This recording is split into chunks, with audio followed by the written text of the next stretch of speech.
कि इस सारी हकीकत में, सारी गुफ्तगू में कुछ ना कुछ है। आपके पिंडी में एक काम इसने किया जिसकी वीडियो अगले 24 घंटे में जो है वो सामने आ जाएगी। देखें, ये एक क्रिमिनल आदमी है और इसने इसलिए इससे क्रिमिनल ही काम लिया गया था। इससे कोई माजरत से मियां साहब ने कोई खत्म शरीफ पढ़ाने के लिए तो इसको हुक्म नहीं जारी किया था। गुल्लू भट्ट किस पार्टी का था? नून लीग का। क्या आपको नहीं पता कि पाकिस्तान के अंदर कितने लोग इन्होंने जाली पुलिस मुकाबलों में मरवाए? अस्सलाम वालेकुम नाज़रीन, आप सियासत 2 पी के देख रहे हैं। सीनियर तजियाकार राना अजीम साहब हमारे साथ मौजूद हैं। राना साहब ने आज से 2 दिन पहले खबर ब्रेक की थी कि लंदन से एक प्रेस कॉन्फ्रेंस होगी और उस प्रेस कॉन्फ्रेंस में ये बताया जाएगा कि अरशद शरीफ के मर्डरर्स और इमरान खान पर अटैक करवाने वाले कौन थे। राना साहब अस्सलाम वालेकुम। वालेकुम अस्सलाम। सर, इस प्रेस कॉन्फ्रेंस के बारे में आपको 2 से 3 दिन पहले पता था, कैसे? बिस्मिल्लाहिर्रहमानिर्रहीम। अस्सलातु वस्सलामु अलैका या सय्यदी या रसूलल्लाह, अस्सलातु वस्सलामु अलैका या सय्यदी या हबीबल्लाह। देखें, एक तो बात बड़ी क्लियर है कि रिपोर्टर किसका नाम है। जो जी। शख्स इन्वेस्टिगेशन रिपोर्टिंग करता है वो उसका नाम क्या है, वो इसलिए करता है ना। अगर उसको प्रेस कॉन्फ्रेंस के वक्त में पता चलना है कि जी क्या प्रेस कॉन्फ्रेंस बयान कर दी गई है या खबर उस वक्त पता चलनी है जब पूरी दुनिया को पता चल जाए, फिर तो वो रिपोर्टर नहीं होता। देखिए, मेरे पास मेरे सोर्सेज थे, मेरे सोर्सेज ने मुझे इतला दी और मुझे उन्होंने बकायदा उस वक्त इतला दी जब थाने में पहली रपट दर्ज हो गई, यानी पहला बयान दर्ज हो गया। उन्होंने मुझे कहा एक शख्स है वो फला फला उसका नाम है, हम उसने पहला बयान दर्ज करवा दी है और उसके बाद अभी उसकी इन्वेस्टिगेशन हो रही है। मेरे पास ये खबर थी मेरे लिए, इसलिए मैंने आपके प्रोग्राम में इस खबर को ब्रेक किया कि ऐसा होने जा रहा है। अब उसके बाद दूसरा बयान भी हो गया, कल वो शख्स सामने आ गया, उसकी तस्वीर, उसकी बहुत सी चीज, और मैं आपको आज अब ये भी बता दूं, उसकी 2 वीडियो भी 1 या 2 दिन में सामने आ जाएगी। उन 2 वीडियोस के अंदर वो उन अहम मीटिंग्स में मौजूद है जो अहम तरीन मीटिंग बड़े मियाँ साहब किया करते थे। अब आज से पहले तो बहुत सी बातें होती थी, लेकिन ये कभी नहीं कहा जाता था कि फलां शख्स ने कत्ल किया, फलां ने कत्ल करवाया, या फलां शख्स जो है वो कत्ल की साजिश में मुलव्वस था। आप गौर करें, जरा थोड़ा सा गौर करें कि पासपोर्ट मिलने के बाद मरियम नवाज शरीफ साहिबा पासपोर्ट मिलने के बाद 24 घंटे भी पाकिस्तान में नहीं रुकी। 24 घंटे। एक होता है ना कि पासपोर्ट मिलता है, आप फिर एक प्रेस कॉन्फ्रेंस करती हैं, आप उसके बाद फिर प्रेस कॉन्फ्रेंस करती हैं, पार्टी इजलास बुलाती हैं, फिर आप कहते हैं नहीं पासपोर्ट मिला, और फौरी तौर पर लंदन चले गई। 5 नवंबर की वापसी थी, नहीं हुई। अमेरिका के वीजे के लिए अप्लाई कर दिया गया। तो ये सारी चीजें किसी ना किसी तरफ इशारा देती हैं, लेकिन मेरे पास खबर कहाँ से आई? मैंने आपको बताया कि मेरे सोर्स जो थे उसने मुझे नहीं, ये अच्छा। खबर दी, और सोर्स की दी हुई खबर जो है। राना जी। साहब, एक बात बताएं, हमने सबसे पहले उसका इंटरव्यू किया, तस्नीम अदर साहब का, और हमने उन तीनों मुलाकातों के हम्म। हवाले से उनसे पूछा तो उन्होंने कहा कि उन मुलाकातों के अंदर सिर्फ मुस्लिम लीग नून की क्यादत मौजूद थी, इसके अलावा कोई और शख्सियत ना पाकिस्तान से ना पाकिस्तान के बाहर से मौजूद थी। लेकिन इंटरेस्टिंग बात जो उन्होंने की, उन्होंने कहा कि अरशद शरीफ की लोकेशन पाकिस्तान से मियां मोहम्मद नवाज शरीफ को बताई जा रही थी कि वो यहां से दुबई जा रहे हैं, दुबई से कीनिया जा रहे हैं। आप क्या समझते हैं, ये बातें ठीक है उनकी? देखिए, इसमें इन्वेस्टिगेशन होनी चाहिए। मैं फिर वो कह रहा हूँ कि दो चीजें बड़ी क्लियर है कि ये बहुत संगीन इल्जाम है। ये इल्जाम अगर ये पाकिस्तान के अंदर लगा होता तो हम कहते हैं कि पाकिस्तान के अंदर लगा हुआ है, कोई अदालतें इस पर कुछ नहीं करेंगी। बरतानिया है, बरतानिया में अगर कोई शख्स किसी पे गलत इल्जाम लगाता तो बड़ा खौफनाक है। एक चीज तो बड़ी क्लियर है कि इस सारी हकीकत में, सारी गुफ्तगू में कुछ ना कुछ है, नहीं, कोई कुछ ना कोई बात है। ऐसा ऐसा सर, क्या ये भी तासुब ठीक है कि इनके पीछे कोई शख्सियत है जो तवज्जो असल मसले से हटाना चाह रही है और उन्होंने इसे बुनियादी तौर पर लॉन्च किया है तस्नीम हैदर को? अच्छा, ये भी हो सकता है कि इनके पीछे कोई हो, और ये भी हो सकता है कि इससे इस्तेमाल किया गया हो और करने वाले जो हैं वो बड़े बासर हो, और जिस तरीके से इस्तेमाल किया जाता है कि हम्म। इसी के थ्रू ये सारा काम करवाया गया हो, और या इसके थ्रू या किसी और के थ्रू। चूंकि इसने एक चीज तो कही है कि मेरे थ्रू ये काम नहीं हुआ। हाँ, आपके पिंडी में एक काम इसने किया जिसकी वीडियो अगले 24 घंटे में जो है वो सामने आ जाएगी। इसने पिंडी में कोई ऐसा काम किया है? जी बिल्कुल, नासर भट्ट के कहने पे इसने कोई काम किया है जिसकी वीडियो कुछ देर में, हो सकता है 24 घंटे से पहले मंजर आम पे आ जाए। आपने आप इस जो तस्नीम हैदर है इसका माजी या इनकी जो एक्सपर्टीज है उनके बारे में कुछ जानते हैं? जी बिल्कुल जानते हैं, मेरे पास इनकी बहुत सी FIRs पड़ी हैं। ये पाकिस्तान से मफरूर हैं, और इनके एक भाई भी मर्डर हुए थे। फिर इन लोगों ने भी 22 लोगों को मरवाया था। जिसके बाद ये पूरी फैमिली लेकर लंदन चला गया। पाकिस्तान के अंदर इनके इनके मतलब मशहूर है कि गुजरात में, गुजरात और वजीराबाद के इलाके में शूटर्स जो है ना, शूटर जिसे हम स्नाइपर और शूटर कहते हैं, वो इनके कहने पे बहुत कुछ करते हैं। और मजे वाली बात यह है कि उजरती मेरे पास कातिल तो ही ये हायर बड़ी करते हैं, कन्फर्म। यानी उजरती कातिल हाँ, ही हाइड करते हैं। देखें, ये एक क्रिमिनल आदमी है। और इसने इसलिए इससे क्रिमिनल ही काम लिया गया था। इससे कोई माजरत से मियां साहब ने कोई खत्म शरीफ पढ़ाने के लिए तो इसका हुक्म नहीं जारी किया था। ना बाबूजी ने इन्हें ये जो हुक्म जारी किया था बकौल इसके कि कोई और काम करना है। इस काम तो यही इससे लिया जा रहा था ना कि मियां इमरान खान पर हमला और अरशद शरीफ को कत्ल। तो वो एक कातल कर सकता था या कुदरती कातलों को हायर करने वाला कर सकता था। अच्छा सर, इसके तो इसके खिलाफ जो FIR है, मैं अभी अभी थोड़ी देर तक आपको FIR भाई देता हूँ। मेरे पास FIR मौजूद है। और इनकी उन FIR में इनके भाइयों पे कितने पर्चे हैं, इनका एक भाई कत्ल हुआ, उसको किस तरह हुआ, फिर 22 लोग, दोनों ही तरफ से 22 लोग कत्ल हो चुके हैं। फिर जिसने इसने जिस शूटर्स के लिए बंदे मरवाए, फिर ये फौरी तौर पर पाकिस्तान से चला गया। अब मामला यह है कि पाकिस्तान से जाने के बाद किसके पास गया? भाई, पाकिस्तान से जाने के बाद जुबैर गुल साहब जवाब देना, जुबैर गुल साहब के पास गया ना। मियां साहब के साथ साथ फिर रहा है, क्रिमिनल आदमी है। राणा आम जी, आदमी को आपके। बराए मेहरबानी ये थोड़ा सा हमें समझाएं, कम से कम हमें आपने परेशान कर दिया। मुस्लिम लीग नवाज पाकिस्तान की बड़ी पॉलिटिकल जमात है, उनके जो कायद हैं 3 दफा वजीर आजम बन चुके हैं, उनकी पार्टी में उनके मुताबिक वो 20 सालों से पार्टी के साथ रफाकत है उनकी। एक उजरती कातिल जिसने 22 बंदे मरवाए हों, जो पैसे लेकर बंदे मरवाता हो, उसका क्या काम है फिर उस पार्टी में? मुझे एक बात तो बताइएगा, गुल्लू बाट किस पार्टी का था? नून लीग का। मिनहाजुल मिनहाजुल कुरान वाला वाकया गुल्लू बाट किस पार्टी का था? नून क्या लीग का। गुल्लू बाट जमात इस्लामी का था? नून लीग का था ना। जी जी। उसके बाद गुल्लू बाट से आगे आ जाए। क्या आपको नहीं पता कि पाकिस्तान के अंदर कितने लोग इन्होंने जाली पुलिस मुकाबलों में मरवाए?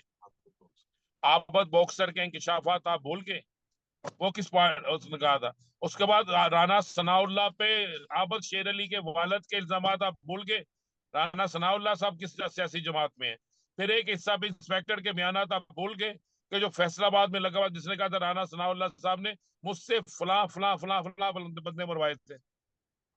तो मुस्लिम लीग नून जो है वो कोई तहरीके लब्बैक नहीं है कि जिसके अंदर सारे लोग नेक और नामी हो। ये तो सवाल देखें, बड़ी बड़ी क्लियर चीज है। इन्वेस्टिगेशन होने दें। मियां साहब को भी चाहिए शामिल तफ्तीश होना, मरियम साहिबा को भी चाहिए शामिल तफ्तीश होना, और दूध का दूध पानी का पानी हो अच्छा, जाएगा। और एक जो पाकिस्तान।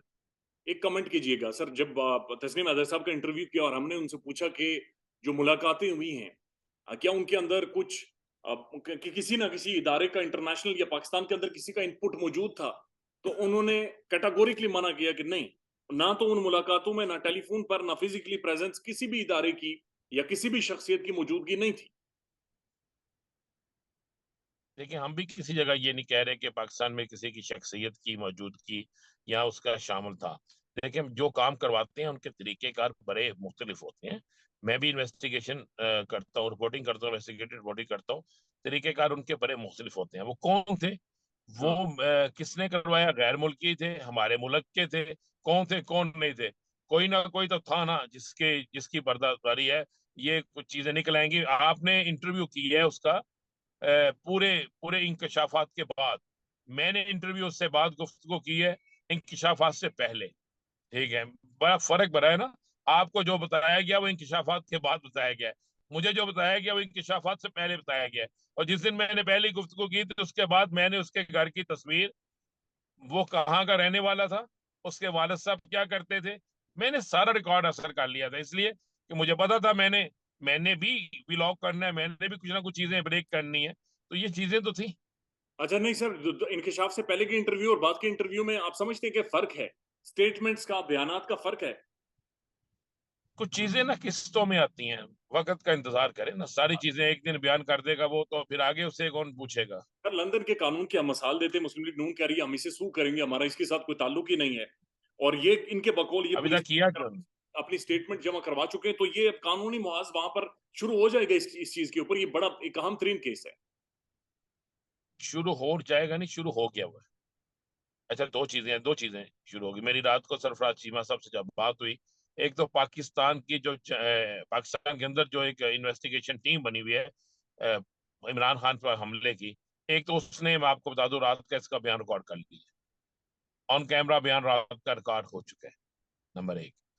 नंबर दो, वहां पर इसके 3 बयान रिकॉर्ड हो चुके हैं, इसको वहां पे सिक्योरिटी दे दी गई है। अब अगर तो सू करना है इन्होंने, तो अभी तक किया क्यों नहीं सू? किसका इंतजार कर रहे हैं? क्या अभी किसी का इंतजार हो रहा है? मियां साहब तो बरतानिया के भी वजीर आजम है, क्योंकि ज्यादा टाइम तो उधर ही गुजरता है ना। अभी तक सू क्यों नहीं किया? असल तो सवाल ये है कि अभी तक सू क्यों नहीं किया। सू करें, दूध का दूध पानी का पानी हो जाएगा। ये कौन सी बात है? हम भी चलिए चाहते हैं कि सामने आ जाए, अगर ये शख्स झूठा है सर, तो इसके पीछे जो खड़े हैं वो सामने आ जाएंगे। आपने कहा कि 2-3 वीडियोस भी मंजरेआम पर आने वाली हैं, वो वीडियो सर किस हवाले से होंगी?